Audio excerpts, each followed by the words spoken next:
તો અંબાજી મંદિરમાં 2 દિવસ પૂનમ ઉજવાશે। આજે રાત્રિના 12 કલાકે દૂધ પૌવાનો ભોગ ધરાવી કપૂર આરતી કરાશે। આવતીકાલે વ્રતની પૂનમ ઉજવાશે અને આવતીકાલે શરદ પૂર્ણિમા નિમિત્તે મંગળા આરતી સવારે 6 કલાકે કરાશે। પૂનમ ભરનારા અને વ્રત કરનારા યાત્રિકો આવતીકાલે દર્શનાર્થે પહોંચશે।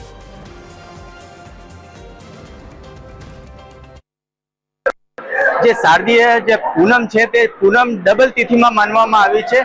જે રીતના આજે પણ પૂનમ માનવામાં આવી છે, જે આજે પૂનમ માનવામાં આવી છે તે દૂધ પૌવા જે ધરાતા હોય છે માતાજીને, તે દૂધ પૌવા ધરાવવાની પૂનમ આજે માનવામાં આવી છે અને જે વ્રતની પૂનમ હોય છે તે વ્રતની પૂનમ આવતીકાલે માનવામાં આવી છે। જે રીતના ડબલ પૂનમ હોવાને કારણે જે અંબાજી મંદિરમાં જે યાત્રિકોનો જે ઘસારો છે તે ઘસારો ખૂબ જ ઓછા પ્રમાણે જોવા મળી રહ્યો છે અને જે યાત્રિકો છે પૂનમ ભરવા આવતા હોય છે તે પૂનમ ભરવા આવતા યાત્રિકો જે આવતીકાલે પણ વહેલી સવારે આવશે અને વહેલી સવારે જે મંગળા આરતી કરવામાં આવશે તે મંગળા આરતીમાં મોટી સંખ્યામાં ભક્તો પણ જોડાશે। જે રીતના જે આજે જે માને જે રાત્રિના 12 કલાકે જે દૂધ પૌવાનો જે પ્રસાદ ધરાતો હોય છે તે પ્રસાદ ધરાવીને કપૂર આરતી પણ કરવામાં આવશે। વિનય સિકરવાડ, TV 13, અંબાજી, બનાસકાંઠા।